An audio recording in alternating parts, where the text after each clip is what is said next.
看着那道令牌，楚风心中的怒火再也无法控制，他的杀意已是席卷这方天地，那强大的杀意直接将那老头吓得快要傻眼，因为楚风的杀意可比那诡异青年要可怕的多，是真正的深入骨髓，震慑灵魂的那种。仙徒，臭名昭著的暗杀组织，当年灭了其奶奶家族的，表面上是司徒界灵门，可罪魁祸首乃是丹道仙宗与仙徒。其奶奶当年的实力已凌驾于司徒界灵门之上，是丹道仙宗与仙徒的人暗中出手，才将其奶奶重创。假令仪，楚风已经将其收拾。而仙徒这个暗杀组织现如今只有7名成员，他们行踪诡异，楚风始终找不到他们的消息。不曾想今日竟找到了一个仙徒的人。你该不会没听过仙徒吧？此时那诡异青年表情也是变得古怪起来，他没想到亮出身份，楚风不仅不慌，反而释放出了滔天的杀意。最让他感到茫然的是，楚风这杀意竟让他心慌意乱，毛骨悚然。什么情况？自己可是仙徒的成员，怕的不应该是对方吗？怎么反而变成自己了？就在其不解之际，楚风周身结界之力如火山喷发一般倾泻而出，随后封锁住了这方天地。金龙神袍，男子此时又惊又喜，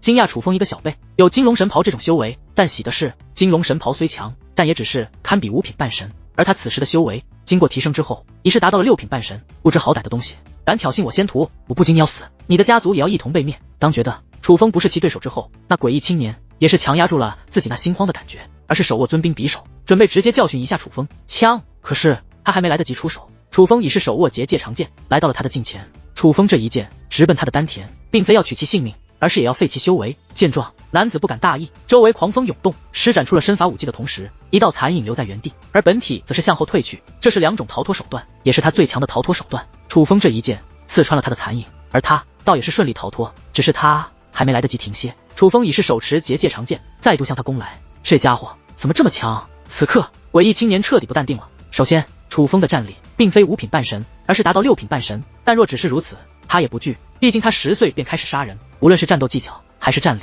都是同境界之人无法比拟的，不然他也不可能被其师尊看中，重点栽培，并且就在前不久更是给了他仙徒的令牌，且使用至宝，请出仙徒老大亲自为他布下了强大的守护阵法，让他真正的成为了仙徒的一员。可是对方这一出手，就让他意识到对方可不是寻常的界灵师，虽然使用的力量是结界之力，可攻击手段却更像修武者，并且这剑法非常了得，快、准、狠，甚至能够预判他闪躲的方向，这战斗经验完全不在他之下。这不，眼下楚风这一剑再度刺来，他已是避无可避。眼见不妙，男子眼中闪过一抹狠色，他左手握紧尊兵匕首，但并没有出手，而是将右手伸出，径直地抓向了楚风的结界长剑，而他竟硬生生地凭借手掌将楚风的结界长剑抓住了。仔细一看，楚风这才发现对方的右手掌心之上降前了一层类似金子一般的物质，但那并非金子，那其实是武器，是镶嵌在掌心的武器，且武器级别也是尊兵。可若只是如此，他还无法挡下楚风这一击。他此时周身散发出黑色气焰，其战力也是得到极大提升，他的口中必然藏着禁药，是服用禁药使得战力提升之后才能够挡下楚风这一剑。你有点手段，竟能逼我服用禁药，但你的生命也将到此为止，小子，为你的无知而受死吧。单手握住楚风的结界长剑后，诡异青年明显变得自信起来，更是发出狠话。可只见楚风手臂一挥，只听噗的一声，那男子顿时脸色惨白，他那抓住结界长剑的手掌被楚风硬生生斩碎开来，已是血肉模糊。可他不仅战力提升，那掌心可是镶嵌了堪比尊兵的宝物，楚风竟能凭借随手凝聚出的结界长剑将其斩断，这说明楚风战力远在他之上。而就在诡异青年震惊之际，那结界长剑已是落在了他的丹田之上，只是楚风这一剑却根本无法刺入男子的丹田。见此情形，诡异青年的嘴角也浮现出一抹诡异的笑容，胆敢有恃无恐，正是因为他还有着这个保命的底牌。猛然间，强大的结界之力自男子丹田喷涌而出，覆盖在了男子身上。守护阵法，那是极为强大的守护阵法。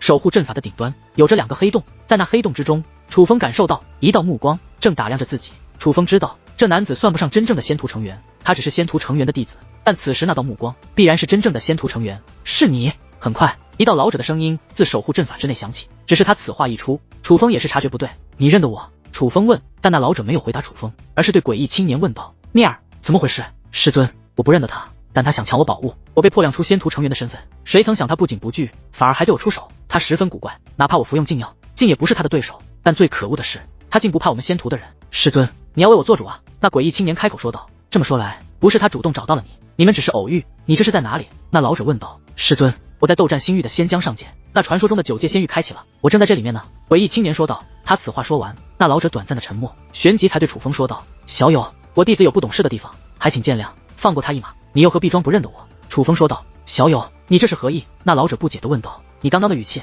已经说明你知道我是谁，你们仙徒应该也知道我与司徒界灵门还有贾令仪的事了吧？你们是不是也在找我？是不是也想除掉我？楚风问。听闻此话，那老者又沉默了。而短暂的沉默之后，他笑了。楚风，你倒是很聪明，老夫只是说错了一句话，竟然就让你猜对了，这一点倒是和你奶奶很像呢。那老者笑着说道，但他的笑容之中却满是挑衅意味。师尊，他是谁啊？此时那诡异青年才意识到，眼前的这位强大年轻人好像与自己的师尊有仇，难怪自己亮出仙徒成员身份，他反而杀意滔天。其师尊没有理他，而是对楚风说道，楚风，我仙徒的确在找你，所以你赶快逃吧，不然我仙徒的人很快就会抓到你，若被我们抓到，保证让你求生不得，求死不能。那老者说道。楚风轻蔑一笑，这才说道，我楚风不会死，但你们仙徒的人一个也别想活，你的这位弟子就是第一个。只是楚风此话一出，那老者却笑得更为猖狂。楚风，枉你还是界灵师，都看不出我弟子身上的守护阵法是你所不能撼动的吗？那老者讽刺的道，是吗？楚风笑容变得诡异，随后只见楚风握紧手中的结界长剑，那结界长剑竟绽放出奇异光芒。与此同时，一股诡异的吸力便自结界长剑释放而出。你这一刻，莫说那诡异青年，就连那老者也不淡定了，他们都能感受到那诡异青年身上的守护阵法正在被楚风那结界长剑所吸取。这守护阵法的确厉害，正常来说，楚风的确破不开。可楚风在华尸山的时候，不仅创造了秘籍，暗之掠夺，还掌握了阵法守之梦魇。这阵法专门克制各种附加在生命体上的守护阵法，有着守之梦魇在，不管是哪里的天才，身上有多厉害的守护阵法，在楚风面前，那守护阵法都是没用。楚风凭借着守之梦魇，本可无声无息地破了守护阵法，没有人会知道是楚风做的。之所以没有直接破掉这诡异青年的守护阵法，是楚风故意为之。楚风就是要让仙徒的人知道，杀这青年的乃是他楚风。你在做什么？阵法后面的那位声音中都夹带着震惊与不解。做什么？我是让你知道，你这守护阵法对我来说一点用处都没用。仙徒的畜生，你以为我楚风在明，你们在暗？我告诉你，你错了，是你们在明，我楚风在暗。你们对我的了解微乎其微，记住，这只是一开始。你仙徒的人我会一个一个杀掉，谁也别想逃，你也别急，要不了多久就会轮到你。楚风此话说完，那藏匿目光的阵法也随之碎裂，守护阵法彻底无效。别，你不要杀我，我并不认识你，仙徒做过什么也与我无关啊。见状，那诡异青年赶忙求饶，全然没有了之前的自信。我问你2个问题，你老实回答。楚风说道。少侠你问，只要是我知道的，我绝对告诉你。男子连连点头。第一个问题，仙徒所有成员现居何处，适合修为？楚风问道。其实我算不上仙徒的成员，只是我师尊是仙徒老2，而我师的弟子罢了。我虽然见过他们的所有成员，但是他们从来没有在我面前展露过真实修为，我也从未见过他们真容。哪怕我师尊，我也只知道他是仙徒的老2，连他名字我都不知道，就别说见他真容了。想起来了，我知道仙徒的老5名为枪鱼，只有他没有刻意隐藏自己的名字。至于他们住哪，我就更不知道了。平时都是我师尊找我，我根本找不到他们。我知道的都告诉你了，我真的知道的只有这些。那诡异男子说话的时候嘴巴都在抖。楚风一直凝视着他，他害怕极了，此时只想保命，说的也是实话。我还有一个问题呢，那就是你觉得你与仙徒的人同流合污，犯下诸多罪孽，我应该放过你吗？楚风问。那位刚刚张口，话未说完，楚风的结界长剑已是洞穿了他的脖子，取了他的性命。这就是楚风的答案，只要是仙徒的人就该死，无论是否参与了当年的事。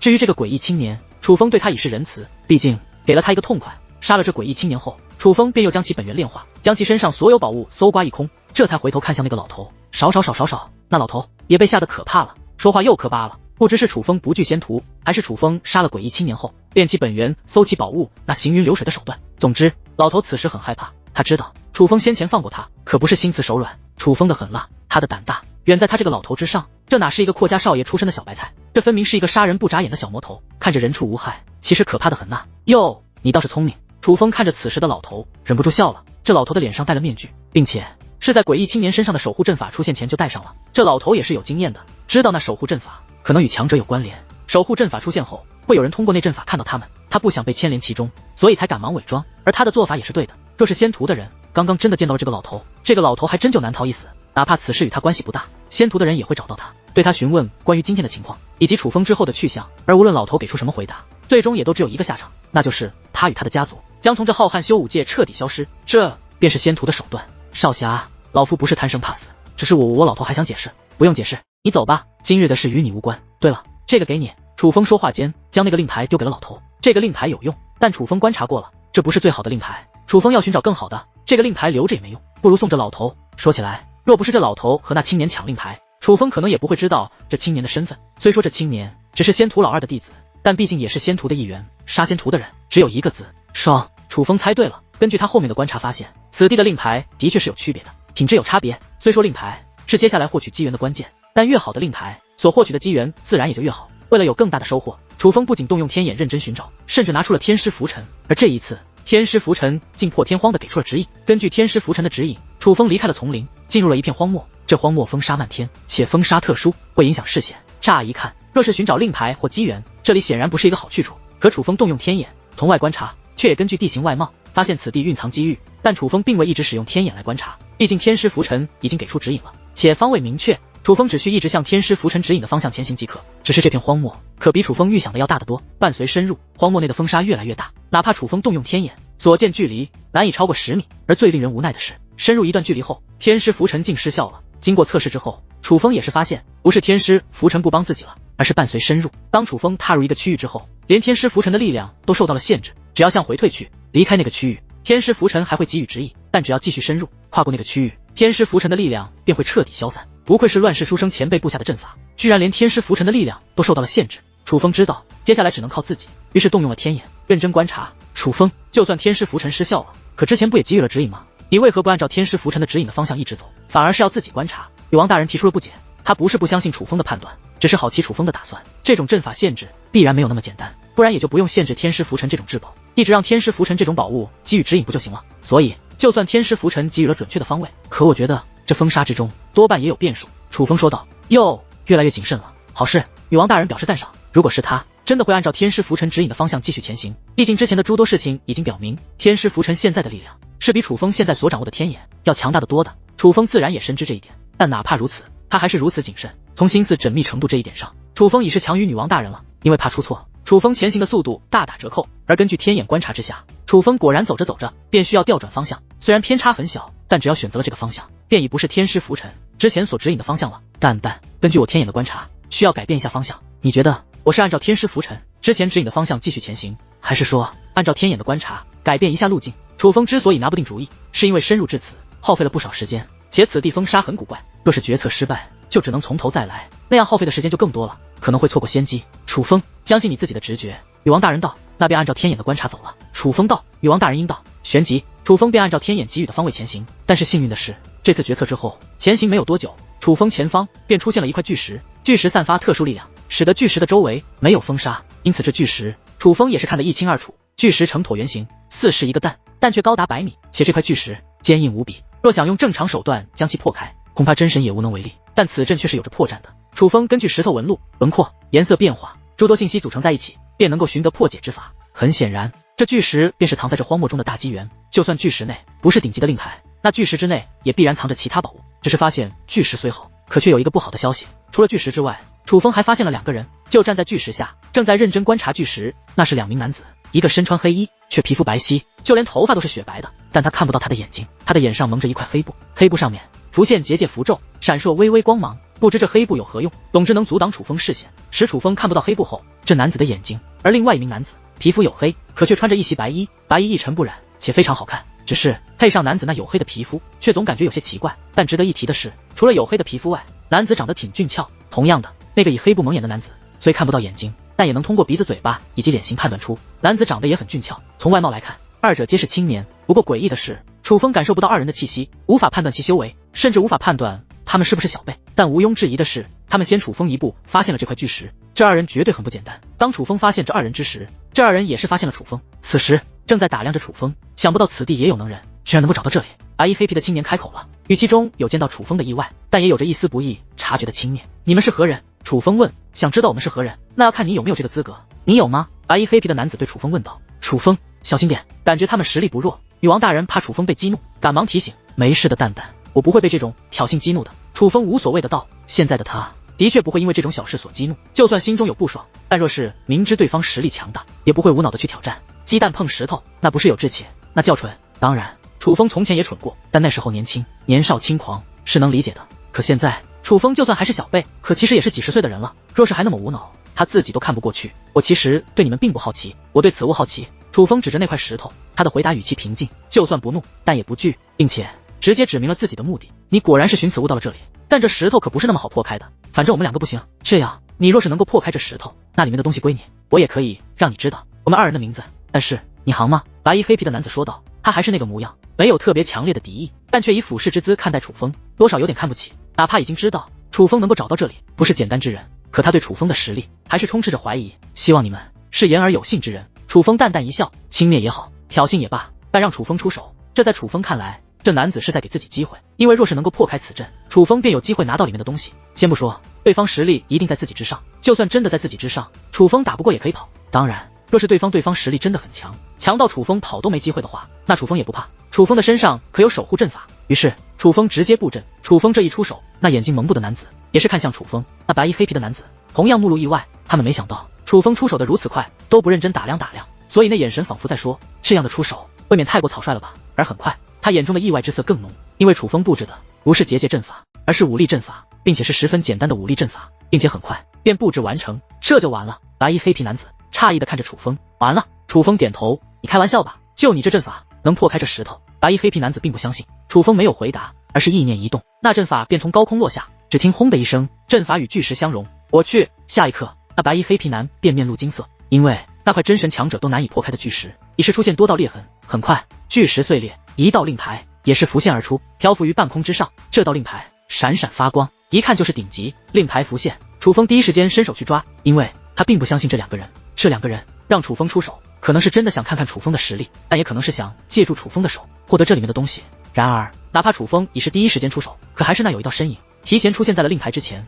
一把将那令牌抓了过去。是那白衣黑皮的男子，八品半神。此时楚风也是倍感意外，尽管早意识到这两位不简单，但没想到他这么强，竟有如此修为。令牌被抢，楚风也没说话，就那样看着白衣黑皮男。而那白衣黑皮男正在认真打量那块令牌，这令牌是最顶级的，可真是令人垂涎三尺啊！但是我拓跋一剑是有原则的人。白衣黑皮男此话说完，便将那令牌丢向了楚风。看来你是言而有信之人。楚风手握令牌，有些意外。当然，我拓跋一剑可是听父母话且诚实的好孩子，我从不说谎。自称拓跋一剑的白衣黑皮男，此话说完还看向了一旁那身穿黑衣蒙住眼睛的白发男子。那位似是明白拓跋一剑的意思，对着楚风抱拳施礼。在下拓跋天雪。相比于那拓跋一剑，这位拓跋天雪更有礼数。实际上，刚刚再度开口，就连那拓跋一剑对楚风的态度也好转了许多，似乎已认可了楚风的实力。于是楚风也是抱拳施以一礼，在下楚风，幸会二位。楚风好像有所耳闻，拓跋一剑若有所思，旋即又对楚风道：楚风兄弟，你眼光毒辣，而我们能在此相识，也是莫大的缘分，不如我们结伴行可好？可以。楚风应下，不过旋即又说道：两位来自哪个天河？怎么忽然问这个问题？你该不会以为我们来自祖武天河吧？你是觉得这九界仙域是我们开启的？你想多了，楚风兄弟，我们可不是小辈。其实我刚刚也在好奇，会不会是你开启了此地呢？那拓跋一剑说道。他猜对了，楚风的确是怀疑这九界仙域可能是他们开启的，因为他们实力强大，比如有那拓跋一剑八品半神，已近半神巅峰，且这是他的基础修为。最主要的是他们的气息隐藏极好，楚风难以分辨出他们是不是小辈。倘若是小辈，这样的实力足以傲视群雄，说他有开启九界仙域的实力不足为奇。但没想到他们竟不是小辈，不是小辈的话，八品半神的实力就谈不上多么了得了。但楚风仍觉得他们二人不简单，毕竟能够在楚风之前找到这巨石，就已经说明了这一代你。就在此时，远处传来一声刺耳轰鸣，下一刻，周围的风沙快速散去，很快，整片荒漠的风沙都尽数消散。此时，楚风三人皆能看到，世界的远处出现了一座通天的山峰，山峰如剑，其顶端燃烧熊熊火焰，连那片天空都被染红，就像是一个巨大的火把一般，立于天地间。看来开始了。拓跋一剑说话间，掌心一翻，掌心出现了一块令牌。原来他到此之前就已经寻得了令牌，虽不如楚风这块，但品质也是极佳。与此同时，那拓跋天雪的手中也是出现一块令牌，品质同样不错。此时，楚风也是看向自己手中的令牌。当那如火把一般的山峰出现后，他们的令牌都有了变化。走吧，手持此令，咱们都进得去。拓跋一剑说话间，便准备动身。不用去。可楚风却是开口制止，不用去。拓跋一剑与拓跋天雪看向楚风，两条路，第一条前往那座山峰，但依我看，那条路所获有限。第二条便是这令牌。其实令牌也是入口，只是需自行开启，难度会高一些，但好处自然更大。楚风说道。拓跋一剑手腕一转，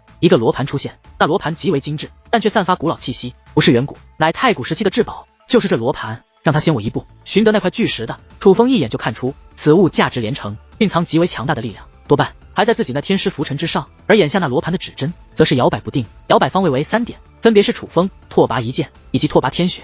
这令牌还真是入口。拓跋一剑面露喜色，旋即看向楚风，你知道如何破解此令牌吗？将意识投射其中即可，但投射之后才是真正要面对的难题，所以恐怕很难帮到你们，需要各自为战。楚风说道。试试呗，若是你能领悟破解之法，你先别进去，告诉一下我们的心得。拓跋一剑说道。我尽量吧，但是根据我的观察，若是真的领悟了，应该会直接进入。我尽量吧，若是能不进去，我尽量不进去。楚风说话间，便开始认真观察那令牌。很快，楚风便进入了一个特殊的空间之中，这里面就是一个迷宫。楚风的意识被困在了其中，而迷宫的上方有一个巨大的虚影，是一炷香，香在燃烧，根据它燃烧的速度来推断的话，它燃尽之时应该刚好过去1个时辰，要么成功，要么失败。而这迷宫的难度可不简单，哪怕楚风在那香燃尽时，却也未能走出迷宫。不过自己的意识却是回到了自己的体内。楚风注意到拓跋一剑与拓跋天雪皆是盯着各自手中的令牌，但却如石化了一般，保持这个动作一动不动。显然他们两个也将意识投射到了令牌之中。很快他们两个同时动了，拓跋一剑更是直接对楚风问道：你也是进入了迷宫？迷宫有1个时辰限制。他的这番话已经说明他与拓跋天雪也都进入了那迷宫之中。不过我失败了，楚风说道。失败没关系，我也失败了，但是还能再进去。先把你的经验分享一下。拓跋一剑说道。可以。楚风也不藏着掖着，直接布置结界阵法，将刚刚迷宫所发现的直接勾了出来，并且将他觉得对的路线也直接分享了出来。不对啊，怎么咱们的迷宫不一样？可是看到楚风勾勒出的迷宫，那拓跋一剑却是眉头微皱。就在此时，那拓跋天雪释放出了武力，凭借武力布置出了一个迷宫阵法。那迷宫阵法也不完整，但最主要的是与楚风的却全然不同。这是我刚刚看的。拓跋天雪说道。完了，咱们3个的迷宫都不一样，果然无法分享经验。拓跋一剑眉头皱得更深了。我再试试。楚风说话间再度催动意识进入令牌之内，而这一次的迷宫竟然与楚风刚刚进入的不一样，且与拓跋天雪勾勒的也不一样。看来不只是令牌的区别，而是每一次进入迷宫都会不一样。这样一来，楚风上个时辰累积的经验也就全然无用了。我就不信了。但这样高难度的设计不仅没有打击楚风的信心，反而让楚风变得更加斗志满满。很快1个时辰又过去了，外面的拓跋一剑与拓跋天雪同时恢复了意识。我擦，太欺负人了，这一次与上一次的迷宫不一样。拓跋一剑咒骂道。我的也是。拓跋天雪也是应道。太难了，我是过不去了，只能指望你了。拓跋一剑说道。我也不行。拓跋天雪摇了摇头。见状，拓跋一剑看向了楚风。楚风兄弟，你的情况也一样吧？是不是也进入了全新的迷宫？但楚风却没有回应。拓跋一剑十分诧异，楚风他怎么还没出来？他不是比我们先进去的吗？就在他不解之际，楚风化作一团气焰融入了那令牌之中。与此同时，楚风那块令牌也不见了。我擦，他该不会成功了吧？此刻拓跋一剑惊讶地张大了嘴巴。他很强。拓跋天雪叹道。相比于拓跋一剑的不确定，他却已然确定楚风是已经进去了。确实有些东西啊，这个楚风。拓跋一剑也是叹道。忽然二人皆是神色一变，明显是感应到了什么。可恶，怎么偏偏这个时候？拓跋一剑眉头紧皱，面露担心。出来的时候就已经知道会被发现，有何意外？拓跋天雪道。我的意思是，怎么这么早就发现了？若是再晚一点，就可以探索这9界仙域了。真是可恶啊！拓跋一剑满脸不甘，但很快又想到了什么，于是看向拓跋天雪。天雪，反正都已经被发现了，要不干脆探索完再回去吧，别有侥幸心理了。现在立刻回去，受罚会轻一些。拓跋天雪道。但是这9界仙域也是难得的机会啊，咱们从小到大都被困着，好不容易出来一次。天雪，再多玩一回吧。拓跋一剑用祈求的眼神看着拓跋天雪，似乎拓跋天雪才能做决定。反正我回去了，随你吧。拓跋天雪说话间便御空而起，离开了此地，没有向山峰的方向，而是向另外一个方向，那应该是他所发现的可以离开的方向。真是的。见状，拓跋一剑虽然很是不甘，可却还是御空而起，向拓跋天雪的方向追了过去。至于楚风，此时已经进入了另外一个空间世界，此刻他在半空之上，而下方乃是一片汪洋大海。不是海，海水是咸的，但下方的水却是淡水，这应该不是海洋，而是湖泊，只不过这湖泊极大，不弱于一片海洋。这是仙江之水吗？禹王大人问道。感觉像。楚风叹道。总算让他找到了。楚风兄弟。而就在此时，忽然一道声音自楚风身后响起。听到这个声音，楚风也是心神一震，因为这个声音很熟悉，是他相识之人。回头一看，果然一个熟悉的身影就立于远处的虚空之上，正满脸惊喜地看着自己。那是一个身穿黑衣、面相平平的青年人，他长得太普通了，是那种在人群之中会被人一眼掠过的路人脸。可是他绝对不是寻常之辈。张英雄，对方名字。楚风脱口而出。这张英雄很神秘，之前虽与楚风交手，楚风虽胜过了他，可楚风知道此人仍有保留，并未施展全力。而上一次见他，他拿出了一个太古天命石，让楚风进行测试，还说能够让太古天命石亮起3重光芒的人只有9人，这9人会被誉为天命9子，日后可以阻止席卷浩瀚修5阶的大劫。楚风与他皆是天命9子之一，但除了这件事外，他上次还拿了一封信函给楚风，他说是受牛鼻子所托，而那信函内记载的乃是卧龙武宗传送阵的位置以及破阵细节。楚风的确通过那信函的记载寻到了卧龙武宗的传送阵，可后来楚风才知道，牛鼻子根本不认得张英雄，也不认得张英雄的师尊。楚风兄弟，真是缘分啊，你竟也在这仙江上见。张英雄此时走到楚风近前，看到楚风，他表现得非常激动，就像是多年不见的好友再度相逢。张英雄，你也是祖武天河的人？楚风问道。因为楚风看到他的时候就已经知道，那个开启了9界仙域的人就是他，他有这个实力。只是楚风一直以为张英雄不是祖武天河的人。我呀，与你一样，虽不是在祖武天河出生的，但其实更多时间我也是待在祖武天河的，因此我觉得我也算是祖武天河的人。就比如9界仙域也将我判定为祖武天河的人，不然我也不可能从祖武天河的入口进来。张英雄说道。所以这里是你开启的？楚风还是想确认一下。的确是我开启的，我刚好路过这里，就尝试着走进来试试，没想到就开启了。张英雄嘿嘿笑道：“你之前为何要帮我？”楚风又问：“帮你什么了？”张英雄不解地问：“我已经问过我师尊了，他根本不认得你和你师尊，所以上次那个信函是你伪造的，但那信函的确记载了真正的卧龙武宗的入口。”楚风说道：“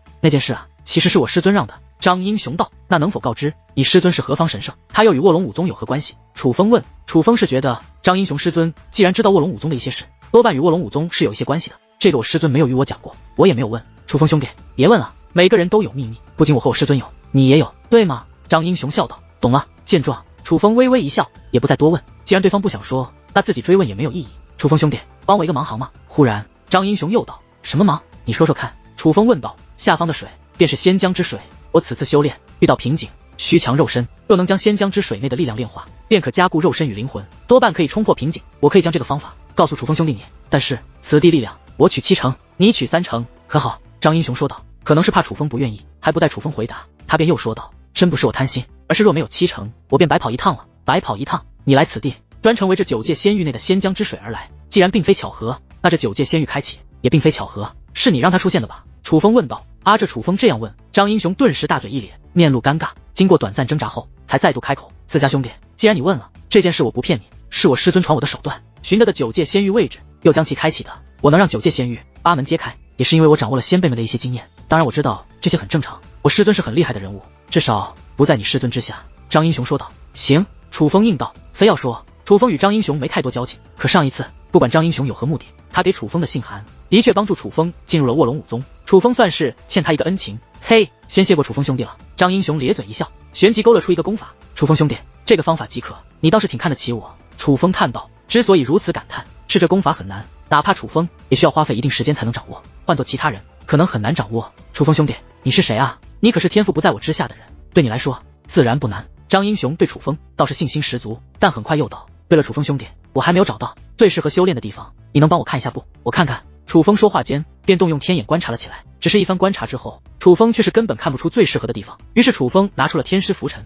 只是天师浮尘也没有给予任何指引。尝试无果之后，楚风只得道：“看不出，无碍无碍。其实我已经寻得合适的地点，只是觉得差一点意思，我再找找。若是找不到更好的，我们就去那里修炼。楚风兄弟，你先在这里等等我。”张英雄说话间便离开了此地，他速度很快，转眼之间便消失不见。好快，这家伙现在修为不会在你之上了吧？女王大人叹道。不是好像，是绝对。楚风说道。有一个厉害的人在身边就是好啊，若是你也有这么厉害的师尊从小跟着你培养你，那你一定比他强得多，说不定早就踏入天神境了。女王大人叹道。对此楚风却笑了笑，虽然修炼速度慢了些，可我觉得我比他好。真的假的？你真的喜欢自己修炼，自己面对危险？女王大人并不信，其实她是有些心疼楚风。谁说我自己修炼了？我不是还有你吗？我的女王大人，我的女王大人，好看又养眼，声音又好听，不比一个老头子陪着强多了。楚风笑嘻嘻地说道。你这家伙敢对本女王油嘴滑舌了，不过不得不说，你说的也是实话。嘻嘻，女王大人甜甜的笑了。对于楚风这番拍马屁的话，她很是喜欢。等待张英雄的期间，楚风也没有闲着，他先是尝试掌握那可以提取仙江力量的功法。这功法果然不简单，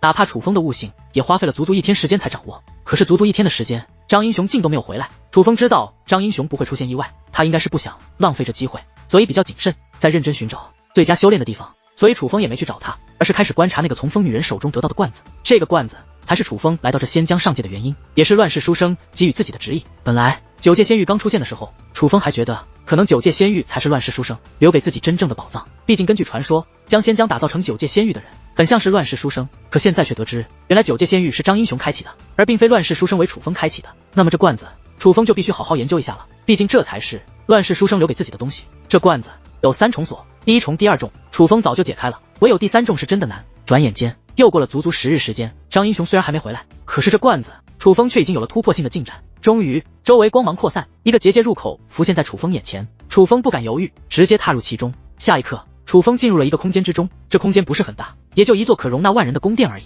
可在这里面却漂浮着一个个诡异的物体，粗略估计足有几百万只。说它诡异，是因为它明明是黑色的，却又散发着光芒，一闪一闪的，像是萤火虫，可却让楚风感受到了极大的威胁。此时，那些诡异的黑色光芒体发现了楚风，如利剑一般，同时向楚风飞掠而来。眼见不妙，赶忙意念一动，逃离了这个空间。好险！楚风叹道。楚风感应力向来敏锐，他感觉刚刚躲过了一场致命的威胁。那些东西我好像见过，但是想不起来了。此时，女王大人道：“是修罗灵界的东西吗？”可是我并未感受到修罗灵界的气息啊。楚风道：“我需要想一想，太久了，真的想不起来了。”女王大人若有所思，是真的在认真思考。那可能真要劳烦我的女王大人想一想了。那些东西太危险了，且已经发现了我，若没有十足把握再贸然进去，属实凶险。楚风是觉得乱世书生让我来寻此物，应该是对我有些帮助才对，不至于害他。但那东西，楚风的确感受到了凶险，暂时也想不到破解之法。既然他想不到，也许蛋蛋能够想到，若不是为他准备的，那也许就是为蛋蛋准备的。不过此物倒是被我彻底解开，只要你想到那些东西是什么，又有何破除之法，我就可以随时进入。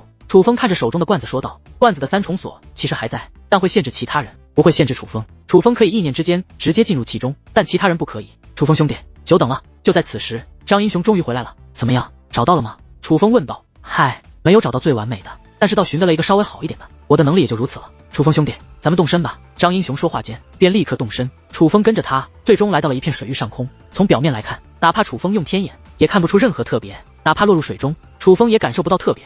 楚风兄弟，功法熟悉了吧？张英雄问。楚风点了点头，嘿嘿，那就行。来，咱现在就开始吧。你我兄弟二人一口作气，把此地吞个干净。张英雄说话间便开始运转功法，他显然已经进入状态，可楚风却看不出任何端倪，于是自己也开始运转功法。功法刚刚运转，楚风便感觉到了源源不断的力量自四面八方向自己体内汇集而来，这正是仙浆内的力量，的确可以淬炼肉体与灵魂，并且效果极佳。不仅如此，楚风也能感觉到那力量向张英雄流动的速度与自己一样，但也只是一开始。随着时间深入，楚风掌握的越来越熟练，那力量涌向楚风的速度明显变得越来越快，这使得原本闭上眼眸认真修炼的张英雄也是睁开眼眸看向楚风，他的速度也比开始快了，但却并没有楚风进步的快。此时他的表情有些复杂，但很快又闭上眼眸继续修炼。随着时间流逝，随着功法的运转，楚风能感受到的越来越多，甚至能够感受到此地力量所剩数量。也正因如此，楚风倒也可以遵循约定，只炼化此地力量的3成，剩余7成留给张英雄。所以楚风改变了方式，他不再一味的加快吞噬力量的速度，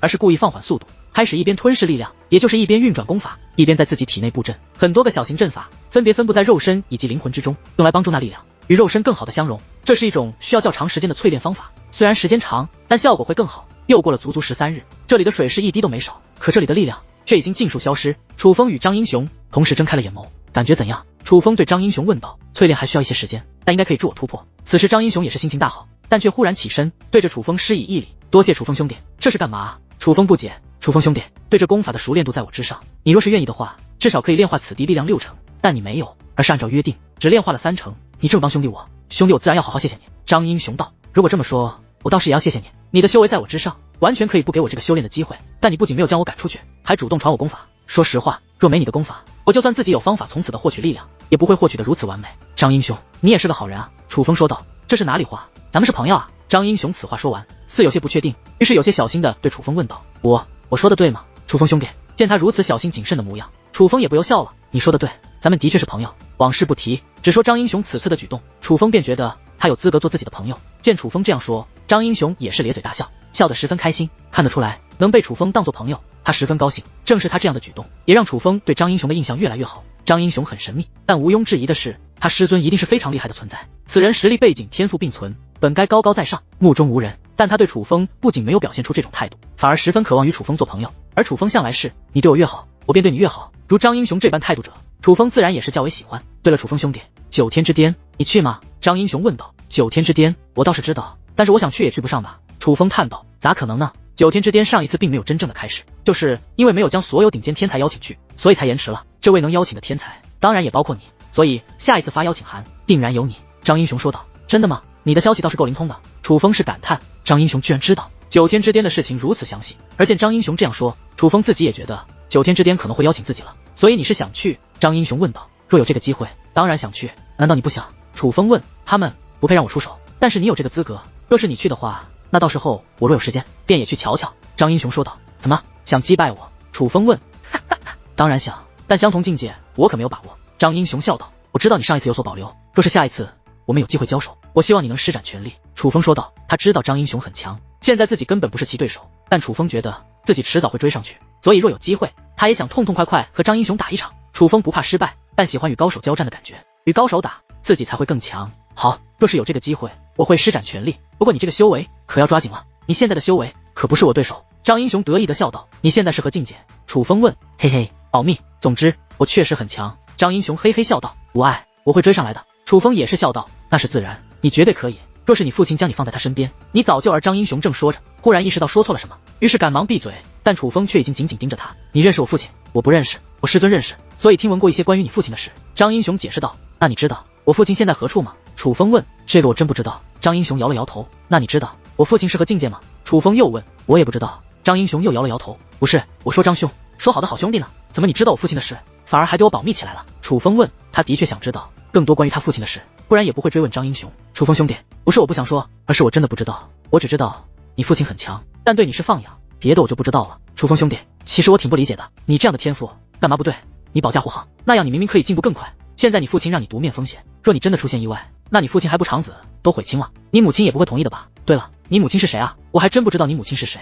按理来说，你这样的天赋，你母亲也绝非等闲之辈吧？”“楚风兄弟，我可没有恶意啊，我只是好奇。”张英雄的确很在乎楚风的想法，问了问题的时候也是怕楚风生气，还特意解释了一下，而楚风自然不会因此生气，而是笑道：“我母亲暂时不方便说，至于我父亲，对我的确是放养，但我不怪他，他有的他的想法，何况我觉得这样也没啥不好，男人不就应该靠自己吗？”楚风说道。“楚风兄弟，你这思想我是不如你，但我佩服你。”张英雄说话间对楚风抱拳施礼：“你也可以啊，要不你摆脱你师尊，和我一起。”楚风笑眯眯的道：“哈哈哈，那我不行，我本来就爱惹祸，没有我师尊护着我会被打死的。”张英雄连连摆手，且露出了有些怂的笑容。见状，楚风也笑了，他发现张英雄这个人还挺有意思的。“楚风兄弟，我还有事，就不久留了。若是9天之巅邀请的时候，我没有什么别的事，那咱们兄弟二人9天之巅再见。”张英雄说道。“好，后会有期。”楚风也是应道。随后，张英雄便手握令牌离开了此地，而楚风也是手握令牌离开了此地。但虽离开了这个满是仙浆之水的世界，但楚风并未离开9阶仙域，只不过所站立之处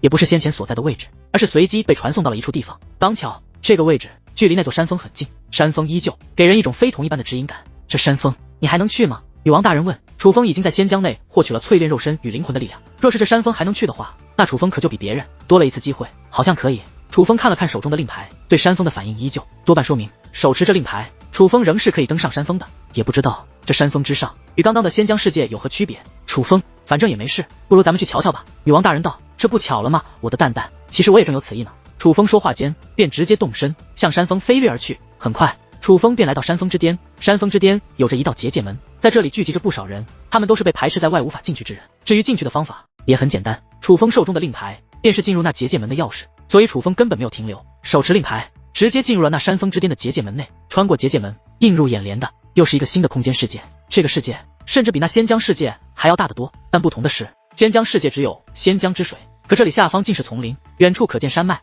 虽然此地景色颇为不错，可楚风却感受不到任何好处。果然，仙浆世界才是真正的好处，获取的方法也直接，而这里就算有好处，应该也远不如仙浆世界。也难怪张英雄直接离开，都不考虑来这里逛一逛，早知道就问问张英雄，他一定知道这里如何寻找好处。女王大人有些遗憾，无碍，我自己也可以找。楚风说话间便动用天眼认真观察起来。可楚风不知道的是，在这个世界的远处，一个身披灰色长袍的人正在游荡，灰色长袍覆盖全身，看不见其面容，只能看到如同干尸一般满是皱纹的手中握着一个罗盘。罗盘原本是静止不动的，可楚风出现后，那罗盘忽然动了，且指向了楚风所在的方位。罗盘动的那一刻，那位立刻将目光投向了罗盘所指的方位。虽长袍遮住容颜，看不清脸庞，但却能够感受到森森杀机。与此同时，一道苍老嘶哑、宛如厉鬼低吼的声音也随之响起：“总算被我找到你了。”楚风一番观察，发现此世界内多地皆可能蕴藏机缘，但楚风选择了一个最不易察觉之地。楚风已经来迟了，错失了先机，但此地不易发现。楚风觉得这里最有机会，锁定目标后便直接动身，很快便来到了那蕴藏机缘的地方。那是一片山脉，楚风一路过来，不仅飞禽走兽见了无数，无智慧的凶兽也是见了不少，可是眼前那片山脉却一个活物都看不到，甚至一眼望去，无边无际的浩瀚山脉之上也是光秃秃的，这偌大山脉竟寸草不生。但楚风知道为何会如此，山脉之中遍布沙阵，只有一条路是安全的，走错一步皆是死路，这样的地方怎么可能有生物存活？因此楚风不敢大意，先是拿出天师浮尘，发现天师浮尘没有给予指引之后，便用天眼认真观察。随着时间流逝，楚风也是收获颇丰。可忽然楚风脸色一变，猛然转头看向身后，在其身后有一股浓烈的杀机浮现。是谁？楚风凝声问道。姐，感应力如此敏锐，竟被你发现了。一道阴森的声音响起，随后远处一道身影也是浮现，那是一个灰袍遮盖住面容的人，但楚风从那苍老的手掌可以看出，他是一个老者。你是何人？楚风凝声问。那位没有再说话，而是手腕一转，一道令牌出现在其手中。看到那令牌，楚风二话不说，抬手便是一掌轰出，强大的结界之力从体内释放，幻化无数把结界长剑，直奔那灰袍老者冲击而去。因为此人手中的令牌写着仙徒二字，他乃仙徒之人，可可面对楚风的攻势，老者大袖一挥，那结界长剑便如碎裂的镜片一般倒退纷飞，以尽数粉碎。七品半神，这是灰袍老者此时散发的修为。且灰袍老者在挥手破坏了楚风的攻势之后，他的攻势却并未停止，而是隔着虚空对着楚风一抓，刹那间虚空一震，虽感受不到任何武力，可楚风却立刻快速的向后退去。他已察觉到了凶险的来临，果不其然，一只武力大手凭空出现，就在楚风先前所站的位置，五指握紧，虚空尽碎。还好楚风躲开，不然会被那武力大手捏成粉碎。你躲得掉吗？那位手腕一翻，一把尊兵大刀出现在其手中，随后脚步向前一踏，手持尊兵大刀直奔楚风而来。可就在他飞掠到一半的手中的尊兵大刀忽然对着楚风挥动，看似近战，实则远攻。只不过如此距离之下，他再度发动这样的攻势，楚风可以躲避的空间几乎没有。楚风现在无论是修武境界还是结界修为，他的极限战力都是6品半神，正常来说不可能躲避7品半神如此距离的攻击。可楚风脚步一挪，便再度躲开了这一击。见此一幕，那灰袍老者身躯一僵，明显愣住了。虽看不到他的眼睛，但却能感受到他那难以置信的目光。楚风不逃吗？女王大人问。他虽是7品半神，但战力很弱，虽然灰袍遮盖住了一些东西，但我想他的真实修为并非7品半神，他应该是已经使用了提升修为的手段，此时战力是他的极限了。楚风说道。可就算如此，境界不可跨越，你现在的修为无法胜他，就算报仇也不急于一时，可千万不许再使用天雷九重斩了。往往这种时刻，女王大人不会让楚风分心，可是现在他真的很担心，所以才开口提醒。他担心楚风被仇恨而冲昏头脑，再度使用天雷九重斩。毕竟现在已经得知天雷九重斩乃是半成品，是不可以使用的。楚风再度使用，随时可能会有丧命风险。没事的蛋蛋，天雷九重斩他还不配让我用。一直以来，除非具有逆天战力，否则修武境界无法跨越。但逆天战力实际上与提升修为也并无区别，本质上人未能打破境界的限制。此人修为虽已至7品半神，可战力极低，而我施展全力，虽战力也只是6品半神，可我战力偏高。今日我倒是想试一试，我到底能否凭借6品半神的战力击败一位7品半神。楚风说话间，那位突然再度对楚风出手，虚空颤动，无数猛兽自四面八方踏空而来，那是武力凝聚而成，此乃禁忌武技，并且威力极强。这仙屠老头也是有战斗经验之人，表面被楚风吓到，实则暗地里酝酿强大武技。此武技将楚风团团包围，封住所有退路。武技出现那一刻，楚风已是处于死局，按理来说必死无疑。可楚风却并非寻常之辈，他有神技在手，神技神行，拥有跨越4品境界的速度。当楚风战力达到6品半神时，寻常的9品半神都奈何不了楚风，何况是他。只见楚风脚步一挪，便从这死局之中脱困，但楚风太快了，快到连那位根本没看到。他只看到四面八方的武力巨兽汇集到一起，化作汹涌的涟漪，席卷四面八方。他以为楚风死了，可下一刻他脸色大变，只见一道结界剑矢忽然出现，那结界剑矢极快，当他反应过来之际，已是出现在其身后，距离他不过2米的距离。不过他毕竟是7品半神，只要被其发现，还是立刻转身挥动手中的尊兵大刀，斩向了那结界剑矢。这一刀毫无意外，稳稳命中。可明明击中，但那结界剑矢却是砰的一声爆炸开来。下一刻，上万道剑矢出现在其眼前，并且距离他已是不足半米。原来那飞来的结界剑矢乃是阵法，而触发阵法的条件就是对其进行攻击。他上当了，轰鸣阵阵，上万道结界剑矢如暴雨一般，全部落在了那老头的身上。汹涌的涟漪如滔天沙尘，覆盖了那片天地，却仍在快速蔓延。若不加以制止，覆盖面积将极为恐怖。可忽然间，那结界涟漪全部消散，是那老头。那老头只是随手一挥，便将结界涟漪驱散。而看到这老头此时的模样，楚风眉头微微皱起。那仙屠老头身上的灰袍都出现了一些破损，可是他的肉身却也只是出现了一些微弱破损，连血都未流出。就算楚风凭借手段成功命中，但境界差距还是让这来自仙屠的老头安然无恙。好卑鄙的兔崽子！但就算被你得手又能如何？老夫就算站在这里让你打，你也打不死老夫。这就是境界差距。仙屠老头可能被楚风暗算到，感觉丢人，有些恼羞成怒，对着楚风大吼起来。楚风没有说话，而是双掌合并，随后高举，结界之力冲天而起。转眼间，一把长达万米的结界巨剑立于头顶之上。此剑一出，虚空震荡，仿佛连都恐惧了一般。毋庸置疑，此剑威力极强。手握此结界巨剑，楚风这才开口：境界差距的确难以跨越。既然如此，那你站在那里别动，让我来打。话罢，楚风双手下挥，那结界巨剑也随其手臂下落，从天而降，对那灰袍老头挥砍而去。你当老夫是蠢驴，站着不动让你打？灰袍老头尊兵大刀对着虚空一指，明明两者体型有着巨大差距，可那尊兵大刀释放的力量却直接将楚风那长达万米的结界巨剑轰成粉碎。一击粉碎结界巨剑后，那尊兵大刀又对准了楚风，刀动刃至，蕴藏杀意的武力光刃已来到楚风近前，可楚风却只是身形一晃便躲闪开来。楚风已经知道他不是这灰袍老头的对手，所以干脆跑向了那座山脉。打不过还跑不过吗？跑，你跑得掉吗？灰袍老头虽很诧异楚风的速度，但还是立刻追了上去，而楚风始终保持了一个刚刚好的距离与速度。这种情况下，这来自仙屠的灰袍老头追不上他，但也不会被甩开，所以使得灰袍老头还以为自己很有机会追上楚风，越追越卖力，且一边追赶一边对楚风发动攻势，可没有用，他不仅追赶不上，且他的攻势也都被楚风巧妙的躲开，每一次看着都很险，可却偏偏伤不到楚风。老东西，你怎么这么弱？仙徒特意派你来追杀我，结果来了个这么弱的。我若没猜错，你是仙徒的老七吧？或者说你也是某人的弟子？那年轻的做弟子也就算了，你怎么一把年纪也做弟子？你不要脸了吗？我劝你别追了，赶快滚回去吧，不然等一下我就要了你的老命。楚风虽然在跑，可是嘴却不闲着，那感觉就好像他占据了上风一般。小兔崽子，你叫楚风对吧？宋洛已是你奶奶没错吧？你瞧不起老夫，但你奶奶当年就是死在老夫面前的，你奶奶当年可是好惨啊！那灰袍老头也不甘示弱，竟拿楚风的奶奶来反击楚风。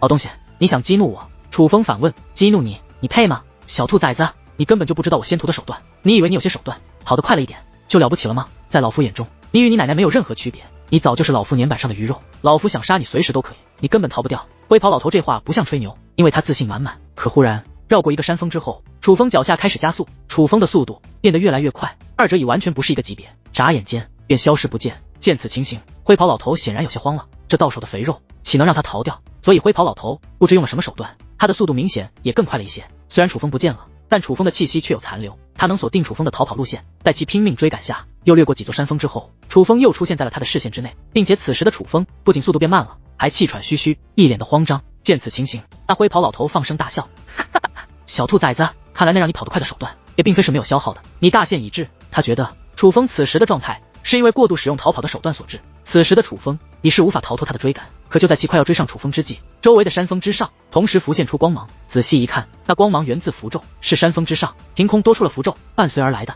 还有恐怖的压迫感，也是从那出现符咒的山峰之上传来。见此情形，那老头也是顿感不妙，也不追赶楚风了，转身就想要逃脱，只想尽快离开此地。可一道强大的结界之力已是自四面八方浮现，将他困在当中。他尊兵大刀挥砍开来，一道光刃飞掠而出，想破开结界，杀出一条出路。可他挥出的无力光刃落在那结界之力上，就像是雨水拍在了石头上，除了溅起水花，什么都没有发生。这让那灰袍老头更是心生恐惧。而就在此时，一道冷笑响起，回身观望，乃是楚风。楚风也站在沙阵之内，但不仅不慌，反而看着他，露出十分诡异的笑容。你笑什么？你也落入了这沙阵之中，老夫就算死也有你做垫背的。灰袍老头说道。是吗？楚风冷然一笑，紧接着其肉身皆化作一片结界之力，四散而去。而下一刻，楚风的声音再度响起，只不过这一次声音传来的方向乃是他来时的方向。回头观望，只见楚风就站在来时的方向，只不过楚风并不在沙阵之内，而是在沙阵之外。现在你知道我为何劝你别追，不然一定要你老命吗？楚风眼中没有一丝杀气，而是平静地看着灰袍老头，那眼神就像是看待一个将死之人。怎么会这样呢？你怎么会在老夫眼皮子底下做到这种事？此时灰袍老头在开口，声音不仅变得沙哑，语气更是难以置信。他已经明白了一切，他上当了。